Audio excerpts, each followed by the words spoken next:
Frank Vandenberg propped himself against the wall of the loading dock and surveyed the action before him. One by one, workers disappeared into the truck and emerged shortly thereafter with a handful of boxes. "Keep it moving, boys!" Frank shouted, taking a sip of coffee. "We have another shipment coming in at any minute." "You got it, boss," one of the workers responded without glancing toward Frank's direction. Frank heard the unmistakable groan of a large truck's brakes and peeked around the rig parked in the bay. The next shipment had arrived, a little sooner than he expected. He glanced at his watch and then looked around the warehouse. Spotting no one in the vicinity, he made the executive decision to unload a few of the remaining boxes from the truck himself. He strode inside to the back of the rig, lifted one of the boxes, and then immediately dropped it to the floor. He winced in pain and fell to his knees, shouting a profanity that echoed off the walls of the interior. A man holding a clipboard sprinted toward the commotion. "Jesus, Frank!" "What the hell did you do?" "I was trying to help," Frank responded, lifting himself onto one knee. "My back went out again." "Damn it, Frank, I told you not to do that again," the man said, helping Frank to his feet. "Now get the hell out of here." "But we have another shipment coming in," Frank protested. "I said get out of here. You're done for the day. We got this. Go lie down somewhere. That's an order." Frank looked at his supervisor and nodded silently. Clutching his lower back, he hobbled toward the door and exited the warehouse. By the time he reached the entrance to his apartment building, he could barely walk. Pain radiated along his lower back and down along his left leg. With a noticeable limp, he entered the building and strode down the hall. He had just inserted his key into the lock when he heard the sound that would change his life forever. It was the unmistakable sound of his wife in excitement. "Oh, God," he faintly heard as he pressed his ear to the door. The numbers on the door before him became blurry. A venomous rage boiled within him, causing his stomach to churn. He could taste the bile at the back of his throat. Trembling with anger, he slowly turned the key. Suddenly, he released the key and stumbled backwards into the hallway, smashing into the opposite wall with a thud. "Hell!" he whispered to himself. "That deceitful woman! That lying, cheating, shameless traitor! That unfaithful disgrace!" A door cracked open beside him, and a man peeked his head into the hallway. "Everything okay, Frank?" the man asked. Frank turned to face him, his face reddened and his jaw and fists clenched. Beads of sweat glistened on his forehead. "No, it's not okay, Walt," he said, trying his best to keep his voice down. "That deceitful excuse of a wife I have is over there being intimate with some jerk. That miserable, unfaithful woman is cheating on me." Walt's eyes widened, and he scratched his chin and scanned both ends of the hallway. "Aw, hell, Frank. Listen, why don't you come inside and calm down for a minute? I don't want you doing anything you might regret later." Walt took him by the shoulder and gently guided him inside his room, closing the door behind him. He pulled out a chair at a small table, and Frank sat, his expression consumed with fury. Walt placed a glass in front of him and then sat across the table with one of his own. "Tell me what happened," Walt said. "I came home early," Frank said, taking a healthy swig from his glass. "She wasn't expecting me. I was just about to turn that key when I heard them in there." He jerked his thumb toward the door. "Yeah? What did you hear?" "Luann. She was screaming and yelling while some scumbag was with her. It sounded like he was giving it to her good and hard. She was in mid when I got to the door." "Damn, Frank. I don't know what to say. Luann doesn't seem like the type to cheat on you. Are you sure about this?" Frank stared straight into his neighbor's eyes. "You don't think I know what my wife sounds like when she's having an excitement?" Walt waved his hands in defense. No, Frank. That's not what I meant. What are you gonna do?" "I'll tell you what I'm gonna do," Frank said, taking another big gulp of liquor. "I'm gonna finish this drink. Then, I'm gonna go across the hallway and beat the living hell out of whoever is with my wife. Then I'm gonna divorce the unfaithful spouse and take everything she has." "Now hold on, Frank," Walt said. You gotta think this through. If you go over there all half-cocked, she could use that to claim you're violent, file a restraining order, and get full custody of the kids. No, no, no. You need to be smart about this. Do it the right way. Frank sat back in his chair and winced in pain. Walt was right, he had to admit. His kids were his world. Janie was 15 years old, but she was still Daddy's little girl. And Marty was just a kid. Only 9 years old, he wouldn't understand what was happening, and he needed his father to guide him through the years ahead and warn him about women like his mother. Divorce was imminent. There was no doubt about that. It would happen on his terms, though. Knowing what he now knew, he held the upper hand. "Frank, are you in?" Frank raised his head and paused for a moment to consider the question. His focus returned to the matter at hand, and he perused the cards he held in his hands. He nudged a plastic chip into the center of the table. "You okay, Vandy?" said the man to his right. "Frank had a rough day last week," Walt explained, tossing a chip onto the pile. "He found out his wife, Luann, is cheating on him." This elicited a collective gasp from the group of men seated around the table. "Hell, Frank," Jackson said. "That's harsh, man. Did you kill the cheating woman or what?" The action of the card game paused as the group leaned in to hear Frank's response. "No, I didn't kill her," he said. "In fact, I didn't even mention it to her." "Well, why the hell not?" Arthur said, shaking his head in disgust. "If it were me, I would have killed her. Don't tell me you're turning into one of those wimpy, willing husbands." The other men chuckled while Frank stared intently at his hand. He tossed another chip into the pile. "Of course not, you jerk. I'm playing it smart." "How so, Vandy?" Arthur asked. "Well, I started by contacting Ray. You know Ray, the guy who owns the electronics store? He gave me a deal on one of those video cameras they use for security. It was pretty expensive, but at this point, money is no object." "Yeah? What did you do with it?" Jackson asked. "Well, I had Ray install it in our bedroom facing the bed." The men chuckled again and exchanged knowing grins. "I know who she's banging," Frank continued. "I knew when she started this new job it would lead to no good. Sure enough, she's banging this scumbag who works with her. I got it all on tape." "Seriously?" Arthur said. "You actually saw them together?" Frank nodded. "I sure did. I sat and watched them for a full hour, going at it like a couple of wild animals. Kissing, touching, then more of the same. They couldn't get enough of each other." "Holy hell," Jackson said with a slight laugh. "Give us some details, man." "What were they doing?" Frank cocked his head and squinted his eyes. "Why the hell do you want to know that?" "I'm just curious," Jackson responded. He looked at the pot of chips in the center of the table and tossed his cards face down. "You don't have to tell us if you don't want to." Frank looked across the table at Walt and studied his expression. "I call," he said, and displayed his cards to the group. "Well, damn," Walt responded, slamming his cards down. Frank smirked and gathered the chips toward him, stacking them by color. "She led him straight to the bed," Frank said, continuing to stack his chips. "Practically pushed him onto the bed, pulled down his pants." "Damn," Jackson said, shaking his head. "That unfaithful cheater." "She sucked his Johnson for a good 5-10 minutes, Frank continued. "Can't remember the last time she sucked mine." "Is he big?"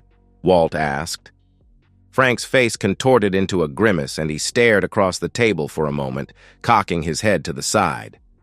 "Now, why the hell would you ask that? Are you some kind of queer?" Walt's face reddened as the other guys laughed. "What?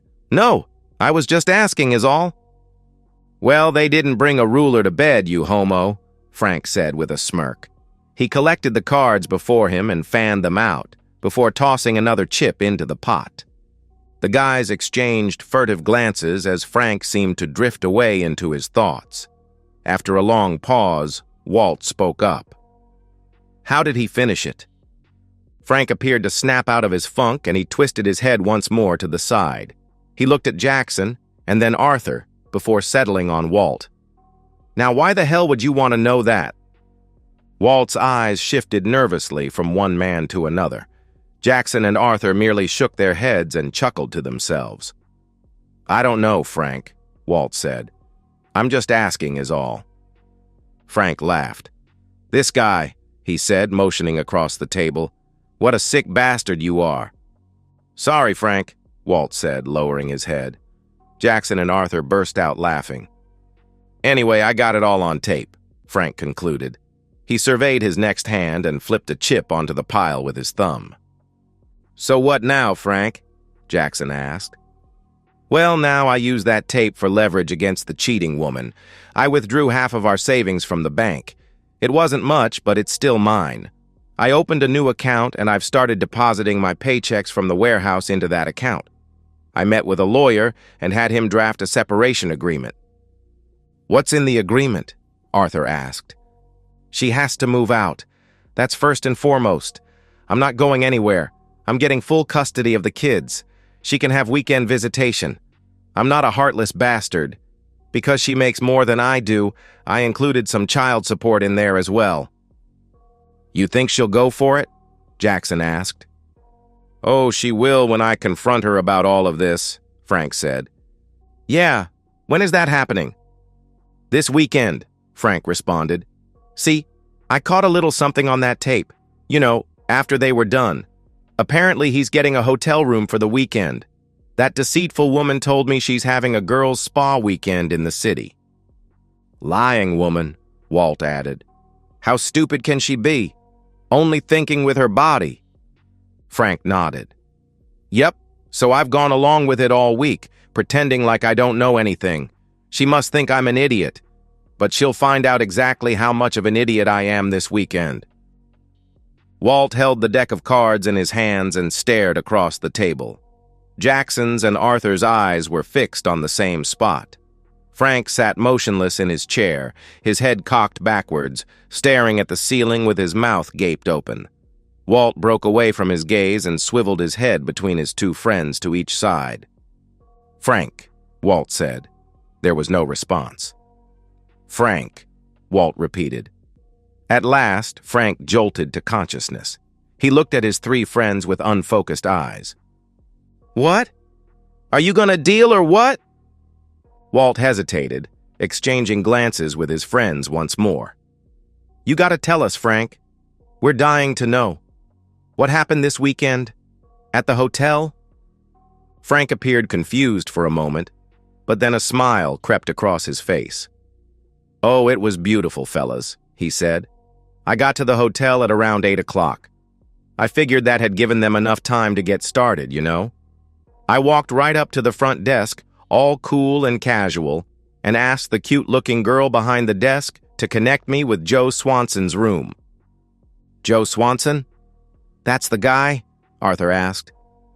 That's the guy, Frank said. Luann had mentioned his first name at one point. I got his last name off the company directory. Smart thinking, Vandy, Jackson added. Frank smiled.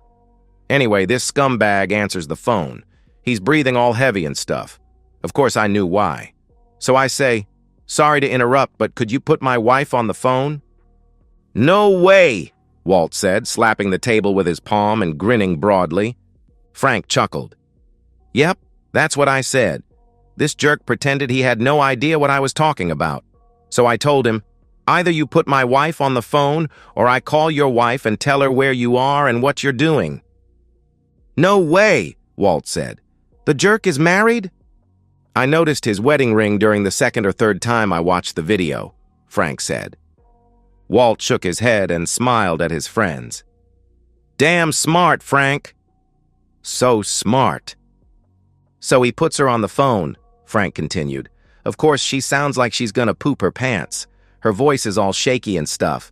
And I say, we're done. Of course, she tells me it's not what it seems, yada, yada, yada. Bunch of nonsense. I tell her if she wants to explain herself, she can meet me back at home when she collects her stuff. Attaboy, Vandy, Arthur said, exchanging grins with his friends.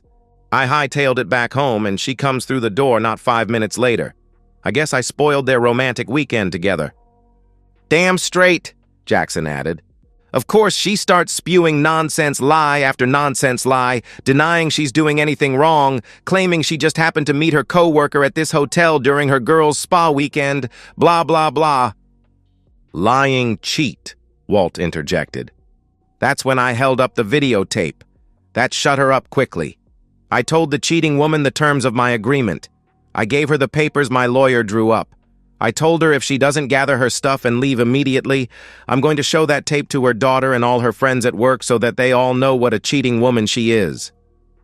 Arthur and Jackson exchanged a high five across the table, while Walter was left hanging. Janie's going through this rebellious stage and hates her mother anyway, but I know that one cut right through her. Of course, Luann breaks down into tears like a little woman, smearing her makeup all over her face, looking like the cheap woman that she is.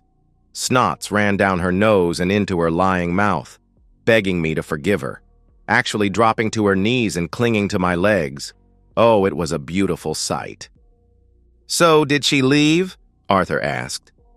"Damn straight she did," Frank said. "It took all of my willpower not to kick her in the back as she went out that door, let me tell you." The group burst out laughing. "So what now, Vandy?" Jackson asked. "Well, I gotta sit the kids down and break the news to them. You know, tell them Mommy and Daddy still love them and all that. Of course, the court will decide where they go, and I'm sure the kids will have to choose. I have no doubt that Janie will stay with me. When she does, I bet that Marty will follow her. He's always looked up to his big sister and wants to do whatever she does." "Damn, Frank, you really made the best of a bad situation," Walt said. He began dealing with the cards. Frank gathered together the pile in front of him, fanned them out, and smiled. There was a knock at the door. Frank lay in bed, still and quiet. Another knock followed. A voice could be heard from the other side of the door. A key rattled in the lock before the door opened. A lone figure made its way to the other end of the room where Frank was positioned beneath the window, with his back facing the door, curled into a fetal position. The woman, dressed in white from head to toe, jostled him by the shoulder. "Mr. Vandenberg," she said. He remained motionless. She pressed a pair of fingers to a spot on his neck and paused for a moment. She heaved a sigh, shook her head, and then fished a cell phone from her pocket. "Amanda," she said into the phone. "Mr. Vandenberg from room 311 has passed. I'm so sorry for your loss." "Thank you," Jane responded, shaking the man's hand. The man then proceeded down the line and shook the hand of the man standing next to her. "So sorry for your loss," he repeated. "Thank you," Marty said. "And thank you for doing what you did for my dad. I know he really enjoyed it." The man nodded and smiled. "Who was that?" Jane asked after the man departed. "Jay, I think his name is," Marty responded. "Jay Moore. He worked in the supplies department. He used to let Dad back there sometimes. I guess it brought back memories of the warehouse." "I thought he hated that warehouse," Jane said with a sigh. "It reminded him of his failure." "He didn't fail," Marty protested. "Things just didn't work out the way he planned. He was supposed to take over the business from Grandpa. Then Grandpa died and the business collapsed, and Dad found himself out of work. He took the best job he could find." "Yes, I know," Jane said with annoyance. "I was there for the whole thing. You came along at the tail end." Marty sighed and gazed out the window. His eyes sparkled with youth, but the gray hair along his temples revealed his true age. Another man approached and offered his condolences. "Janie, this is Matthew," Marty said. "Matthew Fitzhenry," he responded, shaking Jane's hand. "I'm so sorry we had to meet this way." There was a thin plastic tube fed inside each of his nostrils, and he reeked of urine. "How did you know my father?" Jane asked, surreptitiously wiping her hand along her pant leg. "Oh, we hung out together all the time," Matthew responded. "We usually ate lunch and dinner together and played poker once a week. Of course, he always referred to me as Arthur. It didn't matter to me, though. I took no offense. You know, Although your father's memory went a long time ago, that man never forgot how to play poker. He was just merciless on all of us." "I'm glad to hear that," Jane said. Another man approached. He was tall and dark-skinned, with a mostly bald head covered with flecks of white. "Randy," he said, extending his large hand toward Jane. "But your dad always called me Jackson for some reason. I suppose he must have known a black guy named Jackson at some point." He chuckled to himself and then coughed. "It's good to see you again," Marty said, shaking Randy's hand. "How is your painting coming along?" Randy smiled broadly. "It's a slow and steady process, but it's coming along. There are 7 of us working on it now." "You need 7 people to create one painting?" Jane asked. "It must be incredibly complex." Randy shook his head. "Nah, it's just a paint by numbers. It's mostly me doing the painting, but I like to have the others around to let me know when I'm painting outside the lines." Jane nodded her head slowly, but it was evident she was humoring him. Randy excused himself, and soon thereafter another man plodded slowly toward them with the aid of a walker. "Jane, this is—" "You can just call me Walt," the man said, extending his hand. "I prefer to remain anonymous. You never know who might be listening around here." Jane and Marty exchanged curious looks as Walt surveyed his surroundings. "I just want to tell you both I cherished your father deeply," Walt continued. "He was a good man, and he had such a vivid imagination. Why, the other fellas and I just loved it when he would tell his stories. He had a new one ready for us all the time, and we would enjoy it so much. He really had a way with words." "I didn't know Dad had a creative side to him," Jane said. "What type of stories would he tell?" "Well," Walt began with some hesitance. "All of his stories were about the same thing, but he would change things here and there to keep it interesting." "And what were they about?" Jane pressed. Walt looked at Marty and then back at Jane. "I don't mean any disrespect to your mom." "Oh, you can freely disrespect her," Jane interrupted. "That's fine with me." Walt smiled. "Well, okay then. See, his stories were all about your mom cheating on him. He would get so angry. You should have seen him. And boy, sometimes he'd get so angry he'd end up killing her. In his stories, mind you. Most times he would just tell us all about how he left her, how he got his revenge, how he divorced her, and things of that nature." "And you actually enjoyed listening to the same stories over and over again?" Marty asked. "We sure did." "Can I ask why?" Walt appeared confused for a moment and looked from one sibling to the other. "Well, I guess you could say we formed something of a club. We all have ex-wives, you see, and they all screwed us over royally. Of course, in real life, we never got our revenge, and our ex-wives ended up with everything. But in Frank's stories, Luann would always get her comeuppance, and Frank would always end up happily ever after with someone much prettier and nicer. I guess you can say we all got our vicarious revenge through your father's stories." Marty cocked his head to the side and squinted. "How sad," he observed. "Yes, well, whatever it takes to get this old man's blood flowing again, you know." They watched as Walt slowly proceeded toward the open casket to pay his respects. Marty glanced over to the other side of the room where his wife and children quietly sat and stared at their cell phones. Jane followed his line of vision and smiled. "How are they doing?" she asked. Marty smiled. "They're good. Ben is finishing up his senior year and will get his degree in the spring. Katie is working at a hospital in the city." "I'm very happy for you," Jane stated. "And how is Samantha?" Jane sighed. "Probably stripping at a club somewhere or off living in a camper with her deadbeat father. Who knows?" "I'm sorry," Marty said. "Don't be. It's what happens when you grow up in a dysfunctional family like ours. If Mom hadn't left us to run off with that jerk, I imagine all our lives would be very different today." "Janie, that was 30 years ago. You have to let it go." "Let it go?" I'm 45 years old. I've been divorced twice already, and I can't see husband number 3 showing up anytime soon. I'm going to live the rest of my days alone, and it's all that woman's fault." "How is it her fault?" he asked. "She chose her lover over her family. What type of woman does that? And what type of impression do you think that left on me? Everything I know about marriage I learned from that woman." "She had her reasons for leaving Dad, Janie. You can't keep blaming her for the choices you've made in life." "Easy for you to say, Mr. Perfect. Happily married with 2 wonderful kids. You'll never end up in a place like this surrounded by creepy old men."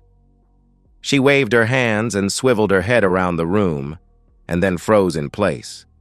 With her hands still held in the air, her jaw dropped and her eyes widened. "I cannot believe she showed up here." The woman strode toward them, looking solemn yet smiling politely. Still beautiful in her old age, she was dressed immaculately and carried herself with a quiet dignity. She kissed and hugged Marty, and then turned toward her daughter. "Jane, it's good to see you," Luann said. "It's been a long time." She seemed to consider leaning in for a hug, but thought better of it. "I can't believe you have the nerve to come to this," Jane said. "He was my husband," Luann said, "and the father of my children. Of course I'm here to pay my respects, just like everyone else." "Respects," Jane repeated with a laugh. "You never respected him a day in your life. Why now?" Luann shook her head sadly. "Your father was a very different man when we married. He was funny and confident and driven to succeed. He had plans for his future, and I was so happy that he wanted me to be a part of that future. We were very happy together in the beginning, but that all changed when your grandfather died." "Yeah, you mean the money died," Jane spat. "As soon as that business went under, you started heading for the door." "That wasn't a factor," Luann stated. "I promised to be true to your father for richer or poorer. I loved that man, and would have lived in a cardboard box with him if it came to that. But he changed, Jane. I know you don't want to believe it, but he did. He became angry and bitter, and the depression ate away at him from the inside out. He was drunk more often than not, and he became verbally abusive, both to me and you kids." "He was a good father," Jane insisted. Luann nodded. "He was, for a while. But Jane, he became a danger to himself and to our family." "Oh, so you left him to protect us then? Is that it? It had nothing to do with Joe." "I fell in love with Joe while I was still married to your father. That's true. In my mind, my marriage was already over by then. For a while, I thought it was best to remain married for the sake of you kids. I tried to work it out with your father, but he was too far gone. He wouldn't listen to me, and he refused to work on our marriage. When I started earning more than he did, he became jealous and more abusive." "Well, thank God for Joe swooping in and saving the day, huh?" Jane answered. "I didn't mean to fall in love with him, Jane. No one ever means to fall in love. It just happens. It's important for you to know, though, that we didn't act on those feelings until after our divorces were settled. Despite what your father has told you, I never betrayed him." "Nonsense," Jane spat. The 2 women stood for a moment, staring at each other. The daughter's expression was filled with rage, while the mother's showed pity. At last, Luann turned to face her son. "Thank you for everything you did for him," she said. "I know how difficult it must have been for you. But I know that your father appreciated having you visit him so often." "Even though he didn't always know who I was," Marty chuckled. "And when he did recognize me, he thought I was 9 years old." Luann smiled. "He always loved you, Marty. You were the bright light in his gloomy world." They embraced once more, and Luann strode toward the casket. She lowered herself to her knees and placed her hands gently on the side of the casket. She placed a hand on her ex-husband's chest and held it there for a moment as she gazed at his face. Her eyes watered, and she swallowed hard. "My sweet husband," she whispered. "After all this time, the anger is gone. You've finally found peace." And that's the end of today's story. If you enjoyed it, please give this video a thumbs up and drop a comment below. Your support helps the algorithm push my content further.